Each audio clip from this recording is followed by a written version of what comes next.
What is poppin' Monster Hunters? It is me, MT, and welcome back to the Heavy Spoiler Show. This is going to be a breakdown of an absolutely insane episode 8 of Monarch Legacy of Monsters that ends on the biggest cliffhanger that we have gotten so far this series. So let's just go ahead and jump into this thing, shall we? But hey, before we do, give this video a thumbs up to support the channel. It always means a lot. But anyways, I want to start this video out by talking about episode 8's crazy ending and just what could possibly wait our protagonists in the next coming episodes. After Tim, Kate, Kentaro, and May track down Shaw and his team of defected Monarch agents to Kazakhstan, all of them reach the same area of the power plant that Keiko Randa was at before she disappeared down the massive hole in the center covered in some big bad beetle bugs, traumatizing both Lee Shaw and Bill Randa for pretty much the rest of their lives. However, when Kate is looking through the Monarch files in her grandmother's old office that Tim inherited, we learn that Keiko's body was never discovered or recovered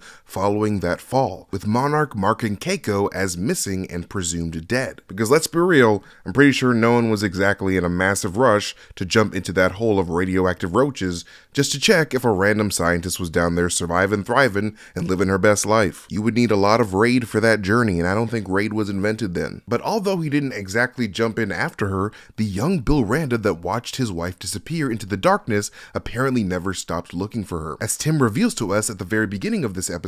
that after Keiko's death, Bill Randa became increasingly obsessed and vocal about the ideas of teleportation and wormholes, ideas that Monarch just dismissed as tinfoil hat crazy guy stuff, much like Lee Shaw did when the young Bill Randa first brought the idea of teleportation up during his first meeting with General Puckett. However, the very end of this episode, of course, ends up proving the bereaved Bill Randa right when the gang discover yet another subterranean vortex wormhole in the middle of this abandoned power plant. A power plant that was apparently supposed to be uninhabitable to humans for 8,000 years due to the fatal amount of radiation that is supposed to be permeating the area following a massive nuclear meltdown. However, this is not actually the case. While the power plant does have bad adjacent levels of radiation left, Tim notes that a mysterious something is absorbing the radiation in the area, with that mysterious something of course being these massive Titan beetles, as Titans in this universe are famous for munching on radioactive material.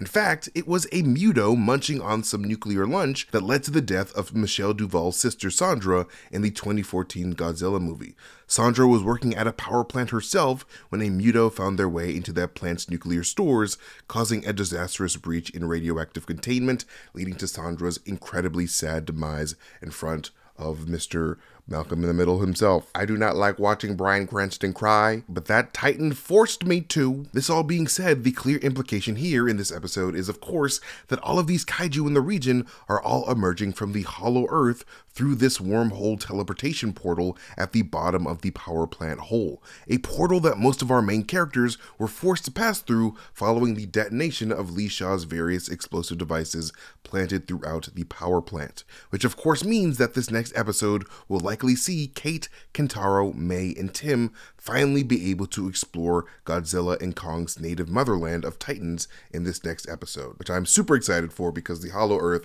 is such an interesting place. But not only this, but I'm having a sneaking suspicion that there's a good chance here that the gang will end up running into Keiko Randa herself during their Hollow Earth adventure. Because although we did see her fall down that hole at the very end of that first episode, those baby kaiju bugs that covered her body weren't exactly trying to eat her. They were just walking all over her body and weighing her down. However, this being the case, these kaiju might have also been acting as a protective shield for Keiko as she passed through the Hollow Earth wormhole herself to reach that little pocket of reality safely, possibly even imprinting on Keiko and thinking that she was their mother, which would be kind of an interesting twist, because as we've seen throughout the series, Keiko has a deep love for all of these kaiju, so her becoming a mother to all of these weird baby kaiju bugs would kind of be hilarious and very fitting at the same time. But speaking of safety is honestly going to be the biggest question that I have for the future of Kate, Kentaro, May, and Tim, because I have no idea how the hell those guys are going to manage to get to the Hollow Earth in one piece. Because we learned from former Monarch scientist Nathan Lind in Godzilla vs. Kong that following the vortex jump that happens when one travels through one of these wormholes that sends the traveler hurtling at speeds of 500 miles per second, which is crazy, the gravity of the Hollow Earth will then immediately invert, causing everything that emerged into the sky of the Hollow Earth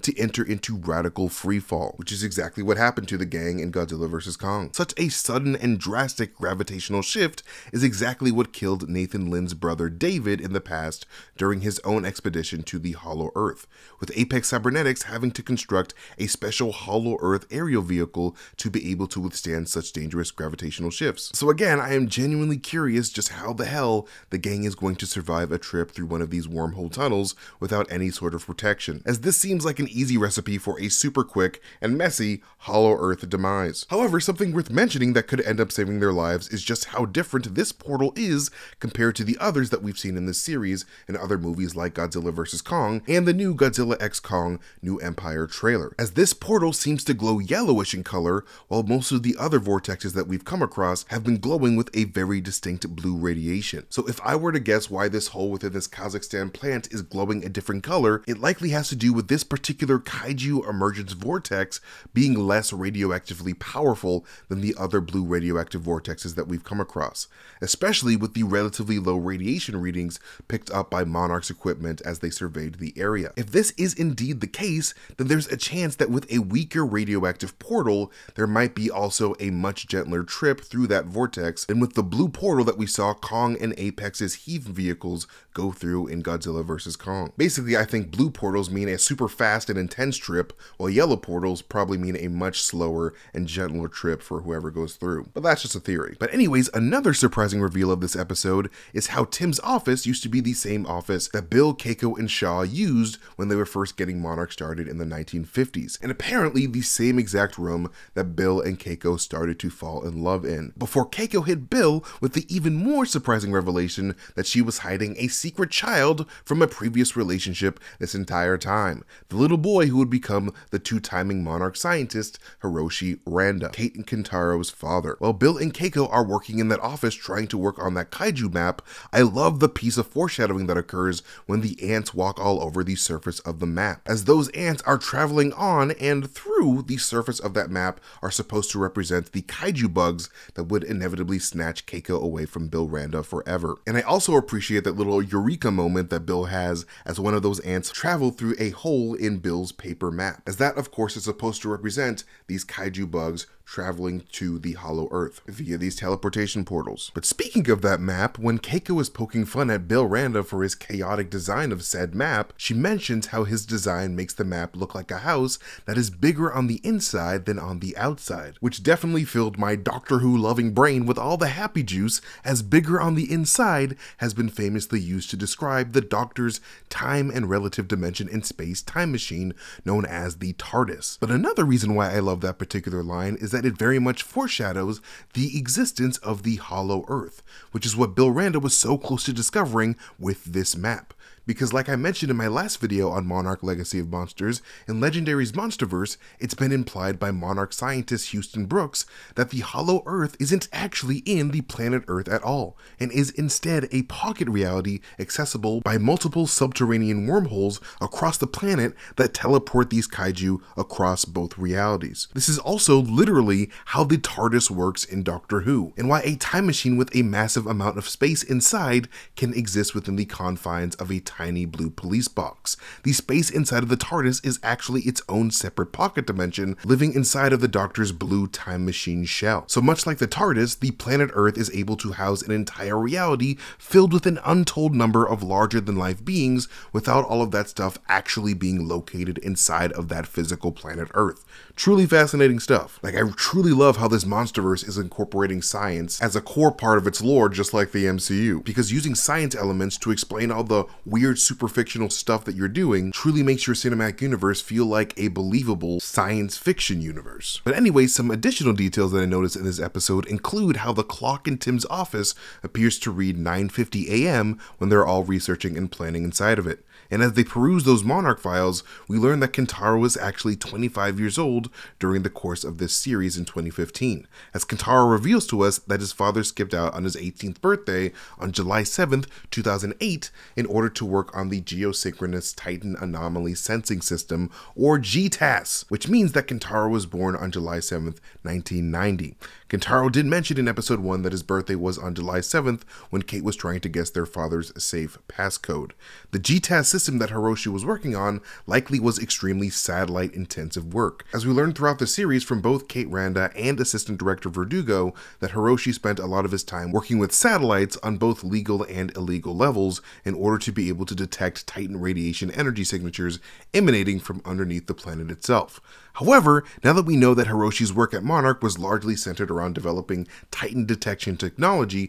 Hiroshi's experimentation with the gamma radiation simulator in the Algerian desert makes even more sense, as he would of course need a gamma radiation simulator in order to prove whether the Titan readings that he was picking up from his various satellites are actually accurate. But finally, speaking of Hiroshi, I thought it was quite adorable how Bill Randa was super excited to teach a young boy Hiroshi all about his love of baseball while he was wearing his Kansas City Monarchs baseball cap, as I found that to be super symbolic of Bill Randa also passing down the Monarch organization legacy to his new stepson. Like, I'm really hoping that we get a visual of Hiroshi wearing that same baseball cap at some point before eventually giving it to Kentaro or Kate if they ever decide to partake in the Randa legacy of monsters. Because I have a feeling that that Kansas City Monarchs baseball cap might actually be the symbolic crown of whoever owns that new legacy in the Randa family. But anyways, that is it for this breakdown of episode 8 of Monarch Legacy of Monsters. Let us know what you guys thought of the episode in the comments section below. But you can follow me at Mastertainment on Twitter, Instagram, YouTube, or wherever I am on the internet, especially on the Guardians of the Galaxy podcast that you can subscribe to right now on YouTube. But most importantly, you can follow Heavy Spoilers here on YouTube, and when you do not forget to hit that bell so that you can get notifications every time we upload a video, because that's very important. And hey, again, hit that thumbs up button if you guys are feeling generous. That'll make me feel good on the inside. But yeah, thanks again for watching. You guys are amazing, and I'll see you guys next time. Bye-bye.